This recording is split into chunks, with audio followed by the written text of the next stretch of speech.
Welcome to Game Soup, it's a game design podcast where we throw ideas in a pot and see what's cooking. I'm Chloe Montgomery and I'm joined as ever by Diana Jones, emerging designer.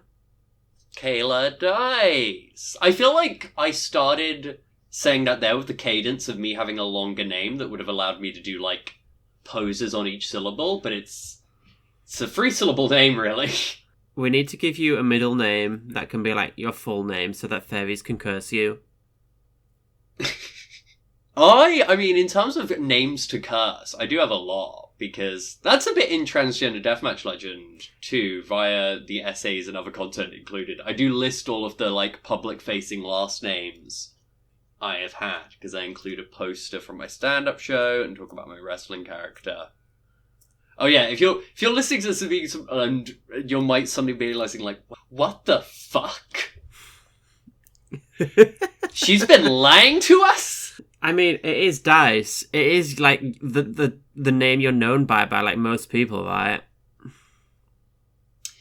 Yeah, That's how names I feel... work. This is going to sound like a weird thing. In a way with games, I feel like the name I'm most known by is Kayla. Like, I feel like I get Kayla Dice as, like, a full thing, or it's often, like, Kayla Ratwave. Yeah.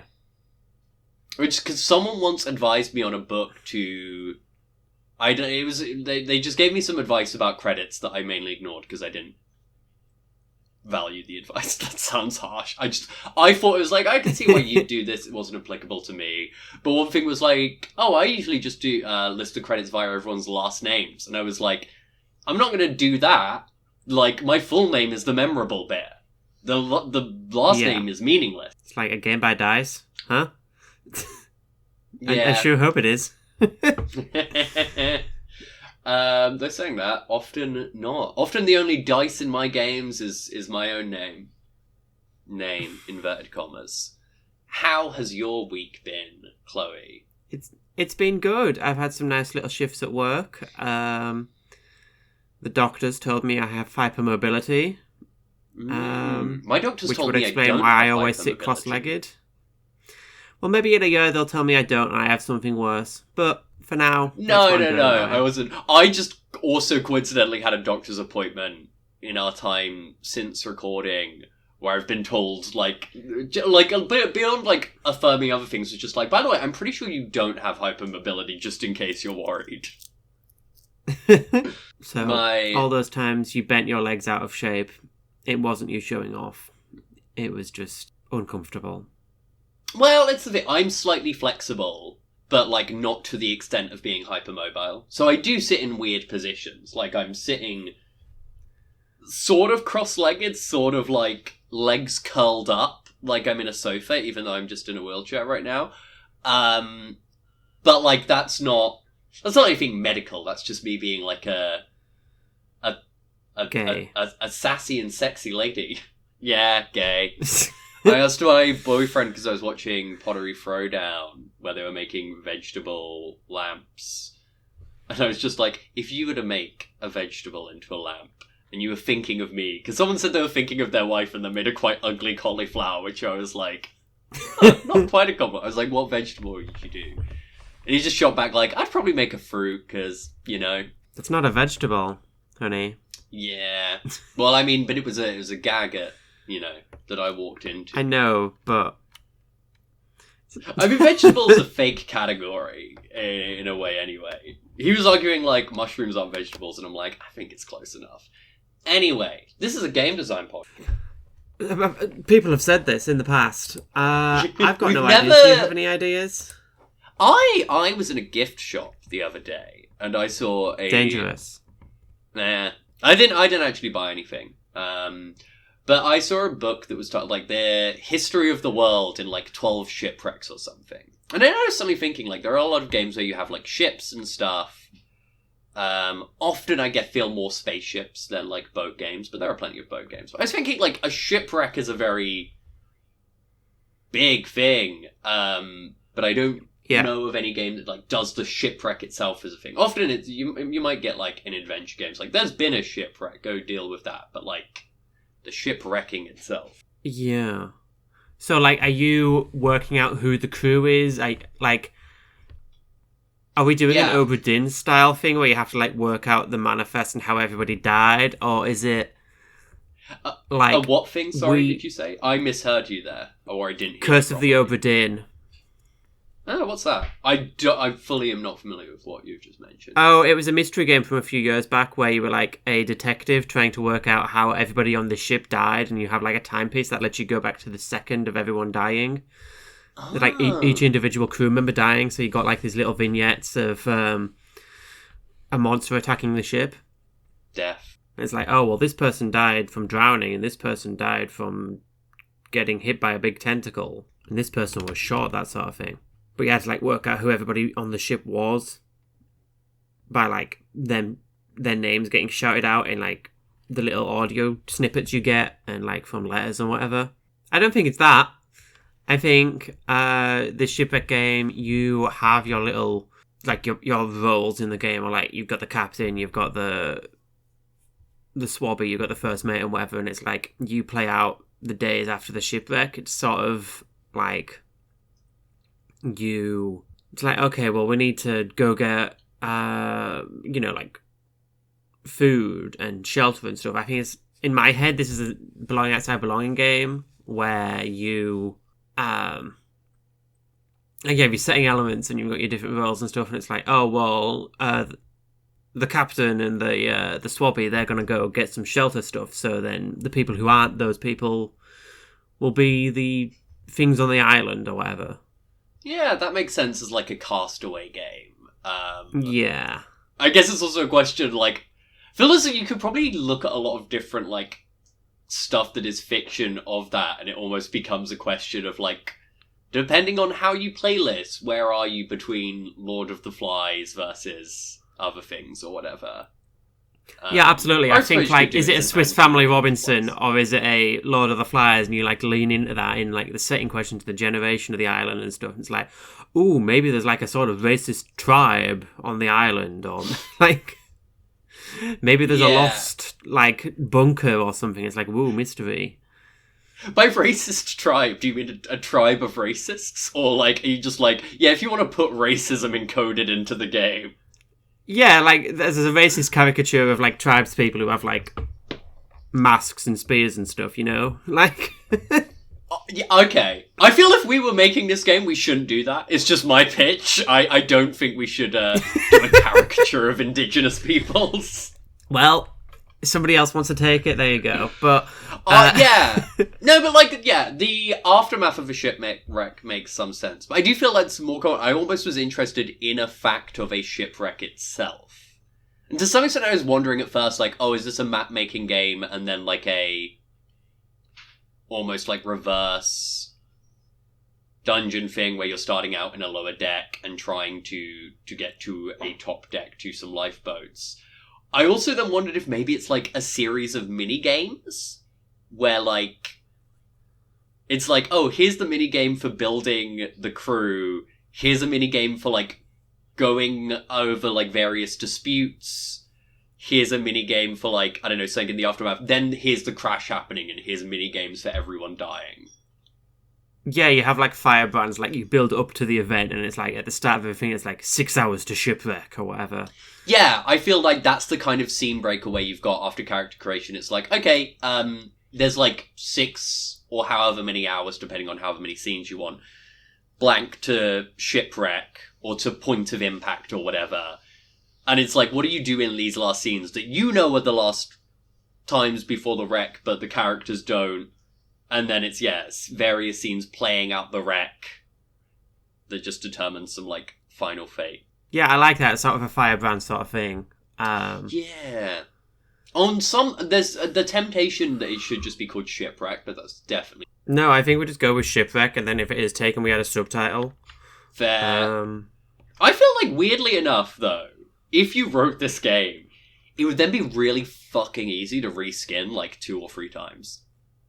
Oh yeah, absolutely. You get like a spaceship one. You get Yeah. Like, spaceship's Can you the think next of a second obvious... thing? Well, there's ship, then there's obviously, like, you know, there's... I mean, I guess it's, like, things. Like, you... What period were you imagining this in when we've talked about it? Because we've just nebulously talked about a shipwreck. Like, sort of, whenever pirates were a thing.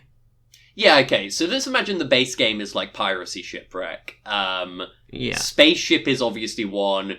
You could do then like Vikings, that's kind of similar tonally to Yeah.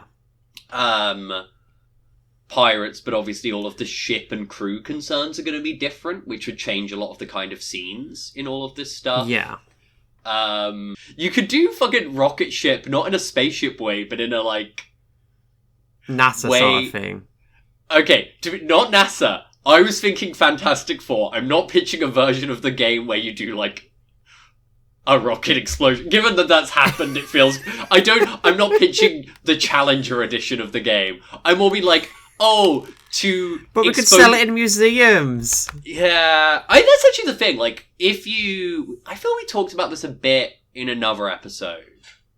Oh, it was with Deck Dragon, where I said, like, there's definitely a version where if you do a lot of... If either of us were very research-heavy writers, you could probably do something with a lot of specific history. But no, I was pitching like a shipwreck, but in this case it's like, the accident that gives the characters superpowers. It's just a weird version of their origin story. If you want and then like you lend it into another game that you can make about superheroes but found family as well. Medieval one. I feel you could do a quite grim version of the game, which once again maybe enters into a territory we're not the right people to write, but of like a ship where you're like, whatever their intention here, it's just fucking shitty. It's like, this is an awful ship for a crew full of people, but they're gonna crash and die before they get to do what they gotta do.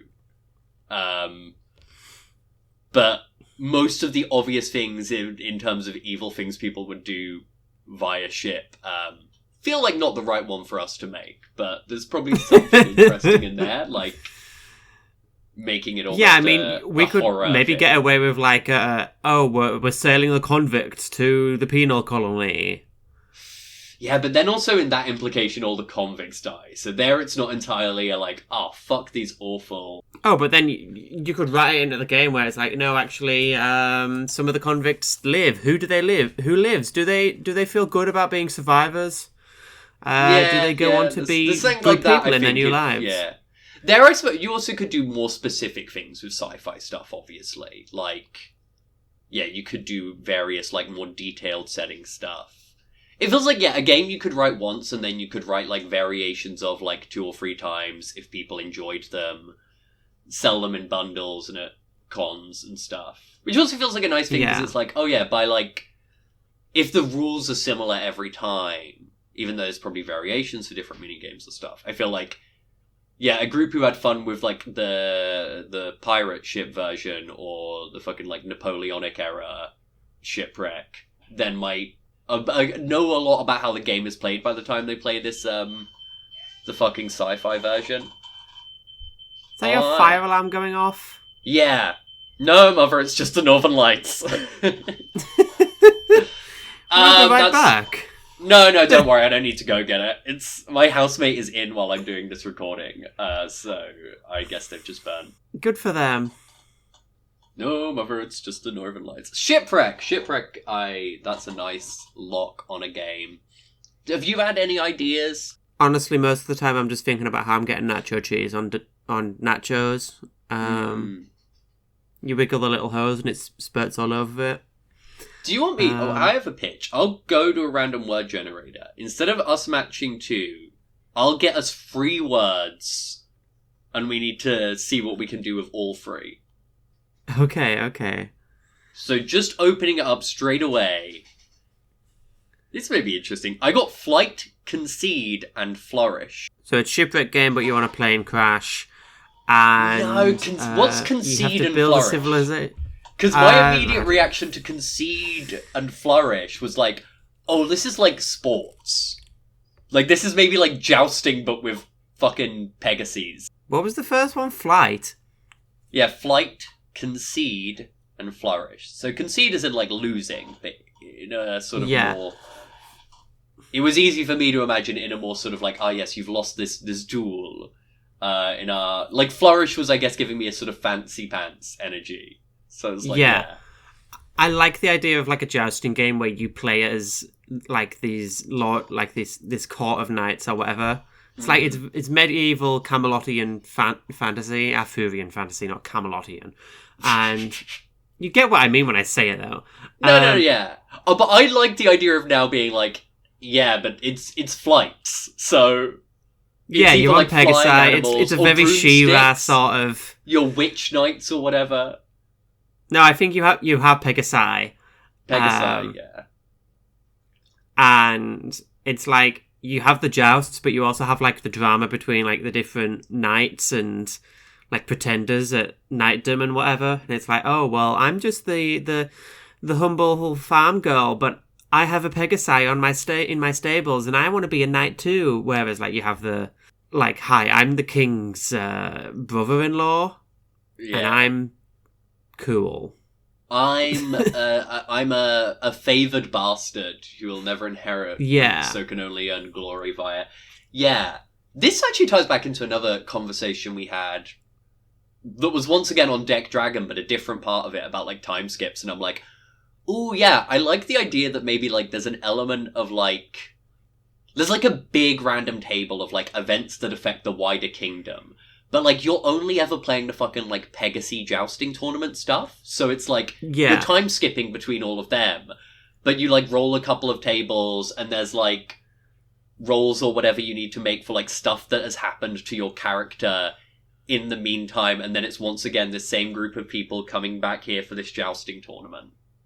Yeah, it's like, oh, well, the kingdom's been deposed, but the bastard son has still come back to claim his throne, or claim his, prize or whatever, and like the farm girls come back and their farm's been destroyed, but she thinks she can still get the money to, rebuild. And I think I like this. You have this rolling table for like, oh, here's how long it's been since like individual tournaments. Like if there's been a war, maybe they skipped a year. Like there's a coronation, so having a second one to. Yeah. It's reminding me there, like, talk about, like, the passing of time, and obviously it's different because it's not, like, a big table, but it got me thinking of, like, Artifact from Mousehole Press, which... Yes. Similar sort of passing of ages and stuff, but here it's shorter years. Yeah, this seems cool. Would you... Because I feel for this thing, because it's like, oh, you need, like, large events. I feel there's either one or two ways you go. One is that, like, this has a very heavily written setting, but it, like, obviously the fact that, like, the focus is all on the jousting tournaments, it's in a kind of the way, like, oh, you fought in the Clone Wars reads in the original Star Wars, if it's just, like, evocative phrasing that at the table you interpret what this means for these characters. Or, it is also half world building game. I feel I'd be more interested if it's the evocative stuff that's not explained very well, but that's maybe my taste. Yeah, I think it's like evocative stuff in like your playbook picking stuff, but it doesn't. Like the game never explains what it is, but then you as a player have to like work out. Oh well, yeah, no, I was in the war. What war? Yeah, the war. I feel like there's maybe some implications of like kingdoms, like maybe some kingdoms get spelled out, like yeah. Just so there's a case of like, oh yes, these characters have this loyalty. And then you can go like, oh, this kingdom isn't at the jousting tournament because this war has been rolled. If you were a character who is loyal to that kingdom, like you are not in this tournament. Unless you are either creating a backstory for why your character's loyalty has changed. Otherwise you have to play a random NPC for this meetup of the tournament. Yeah. No, I like that. Yeah, it like sort of gives you like it builds like a history of a world, but like isn't a world building game. Yeah, I like that. I've been thinking a lot about setting because of that fact of me having to like write a big setting, and I'm thinking about how much detail makes sense. It's the thing of me doing a retro sci-fi thing where I'm like, do I need to put a date on when like spaceflight got achieved? And my gut is like no, because the game is far after that, and that's not relevant. And here I like yeah. You can give a lot of setting stuff here, but it's not important, and obviously how its specifics manifest at the table. I really like this game idea. It reminds me of everything I enjoyed about making Wild Duelist. but also maybe more aligned with the games I make now. I think you should make it. I feel I might. And once again, this is a case of me then wondering what would I change from the random. Like, it feels really cool to imagine Pegasus jousting, and that also gives... Oh yeah, I think like a real version of this game, you'd cut the Pegasi, it's just horses. Like, what does the Pegasi adding? Is like, it's just fantasy, I guess. But I feel like maybe that is part of the fun. The fact of it being fantasy. Like, I think if it's just, like, people, it then feels like, well, shouldn't this be a bit more, like, have a bit more of a solid setting? Yeah, I guess. But also... maybe it becomes a different kind of fantasy rather than Pegasus jousting. Maybe it is, some kind of witch thing with broomsticks or whatever. Or fucking dragons. Fucking pterodactyls. See, dragon jousting sounds pretty cool. Like, I can see that on a cover of a game, on a box. I think it needs to have a vague fantasy sport element because I think that's the pitch for the game.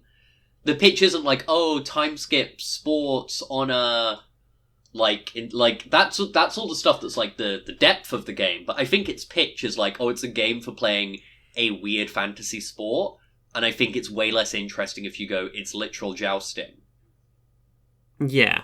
But maybe the weird fantasy sport that is also mixed in with like, I think it's a lot about like the game itself would also be a lot about like how sport is utilized for like propaganda purposes in a way, which would here be in the case of, oh, you're jousting for often like the honor of your kingdom, your lieges or whatever, but would definitely have relevancy for the way like sports washing is used in the modern day. Happy Super Bowl week, everybody.